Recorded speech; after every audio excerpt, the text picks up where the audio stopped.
چاہیے, دینے والا ہے سچا ہمارا نبی, اور مانگنا بھی کسی سے بھی کیوں چاہیے جب دینے والا ہے خود ہمارا نبی. میرے پیارے دوستوں, آپ کو بتا دوں, وہ جو دیہاتی تھا اس نے کبھی نہیں سوچا تھا کہ مجھے کچھ بڑا مانگنا چاہیے. وہ تو سوچ رہا تھا کہ اگر میں کچھ بڑا مانگوں گا تو کیا پتا وہ چیز مجھے نہ مل پائے, اور اسی لیے پھر سے اس نے یہ بات کہہ دی, حضور کیا مانگ لوں؟ پیارے آقا نے فرمایا ہاں مانگو. ایسے وقت میں دوستوں وہ جو دیہاتی تھا وہ یہ بات کہنے لگا کہ حضور مجھے آنے اور جانے کی جو تکلیف تھی وہ تو دور ہو گئی, یعنی مجھے اونٹ آپ نے دے دیا, لیکن میرے آنے اور جانے میں پیسہ بہت خرچہ ہوتا ہے, یعنی رقم بہت زیادہ لگتی ہے. ایسے وقت میں آپ مجھے کچھ رقم عطا کر دیجئے. میرے بار دوستوں پیارے آقا مسکرانے لگے اور کہنے لگے کہ جا تجھے رقم بھی دیا گیا, اونٹ بھی دی گئی اور تجھے رقم بھی دیا گیا, اور تیری دونوں پریشانیاں ختم ہو گئی. میرے پیارے دوستوں مولائے کائنات جو تھے وہ اس دیہاتی کے اوپر افسوس کرنے لگے کہ افسوس کی بات ہے کہ اس نے مانگا تو کیا مانگا, اگر کوئی اور ہوتا تو وہ اپنے نام جنت کروا لیتا,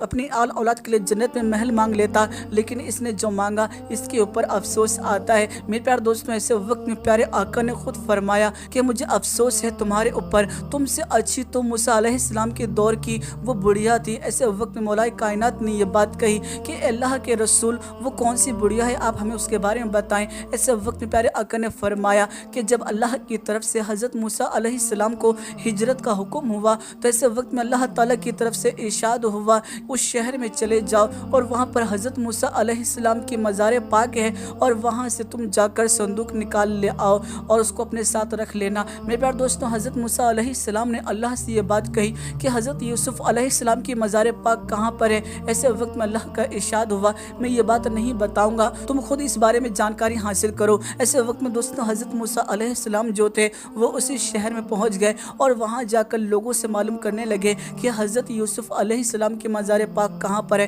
لیکن دوستوں کسی کو بھی اس چیز کا اندازہ تھا ہی نہیں کہ حضرت یوسف علیہ السلام کی مزار پاک کہاں ہے. ایسے وقت میں لوگوں نے یہ بات کہی کہ ہم لوگوں میں سے کسی کو نہیں معلوم کہ یوسف علیہ السلام کی مزار پاک کہاں ہے, لیکن ہاں اس شہر کے اندر ایک بڑھیا رہتی ہے جس کی عمر بہت زیادہ ہو چکی ہے. ایسے وقت میں آپ جا کر اس سے معلوم کر لیں. حضرت موسیٰ علیہ السلام فوراً ہی اسی بڑھیا کے پاس گئے اور جا کر یہ بات کہنے لگے کہ اے بڑھی ماں مجھے یہ بات بتاؤ کہ یوسف علیہ السلام کی مزار پاک کہاں پر ہے, مجھے وہاں سے صندوق نکالنی ہے. ایسے وقت میں دوستوں وہ جو بڑھی عورت تھی وہ یہ بات کہنے لگی کہ میں یہ بات تو بتا دوں گی کہ یوسف علیہ السلام کی مزار پاک کہاں پر ہے, لیکن میری اس کے پیچھے ایک شرط ہے, اگر آپ شرط کو پورا کر دیتے ہیں تو میں ضرور آپ کو بتاؤں گی. حضرت موسیٰ علیہ السلام نے یہ بات کہی کہ ہاں بتاؤ کیا شرط ہے. ایسے وقت میں جو بوڑھی عورت تھی وہ یہ بات کہنے لگی کہ میں چاہتی ہوں کہ جنت میں حضرت موسیٰ علیہ السلام کی پڑوسن بنوں. ایسے وقت میں حضرت موسیٰ علیہ السلام نے یہ بات کہی کہ یہ بات تو بہت زیادہ ہو رہی ہے, ہاں میں تیرے نام جنت کروا سکتا ہوں. ایسے وقت میں دوستوں وہ جو بوڑھی عورت تھی وہ یہ بات کہنے لگی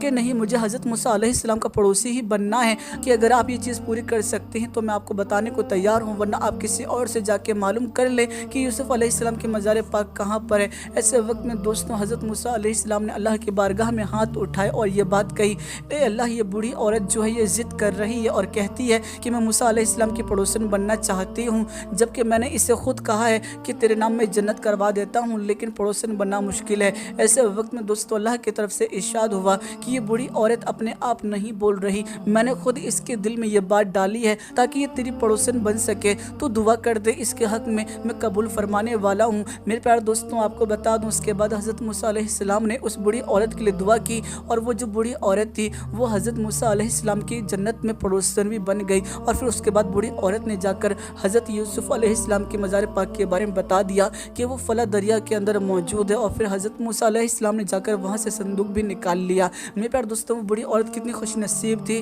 کہ وہ موسیٰ علیہ السلام کی پڑوسن بن گئی. اگر یہ دیہاتی چاہتا تو اپنے نام جنت کروا سکتا تھا, پیارے نبی حضرت محمد مصطفیٰ صلی اللہ تعالی علیہ وسلم کا پڑوسی بھی بن سکتا تھا, لیکن اس دیہاتی کی سوچ کے اوپر بڑا افسوس ہے کہ پیارے آقا نے 2 مرتبہ اسے موقع دیا, لیکن پھر بھی اس نے اپنی سوچ کے حساب سے ہی مانگا. ظاہر سی بات ہے کچھ لوگوں کے مانگنے کا دائرہ جو ہے وہ بہت زیادہ چھوٹا ہوتا ہے, انہیں معلوم نہیں ہوتا کہ جس سے ہم مانگ رہے ہیں کیا وہ ہمیں وہ چیز دے بھی سکتا ہے یا نہیں دے سکتا ہے. اس لیے میرے پیارے دوستوں آپ کو بتا دوں کہ جب بھی پیارے حبیب حضرت محمد مصطفیٰ صلی اللہ تعالی علیہ وسلم سے مانگو تو یقیناً زیادہ مانگو, کیونکہ وہ عطا کرنے والے ہیں, اللہ نے ان کو عطا کرنے والا بنایا ہے. یہاں تک کہ دوستوں یہ بات بھی سچ ہے کہ جب ان کے گدا بھر دیتے ہیں شاہان زمانہ کی جھولی, محتاج کا جب یہ عالم ہے تو مختار کا عالم کیا ہوگا. جی ہاں دوستوں جب نبی کے غلاموں علموں کا یہ عالم ہے کہ امت کے لیے اتنا کام کرتے ہیں اور ان کو خالی ہاتھ نہیں لوٹاتے، تو پھر دوستوں ہمارے پیارے آقا کی کیا شان ہوگی، یقیناً کوئی تصور بھی نہیں کر سکتا۔ میرے پیارے دوستوں، اگر آپ کو یہ معجزہ نبی کا پسند آیا ہے، واقعی پسند آیا ہے، تو ویڈیو کو لائک کیجیے گا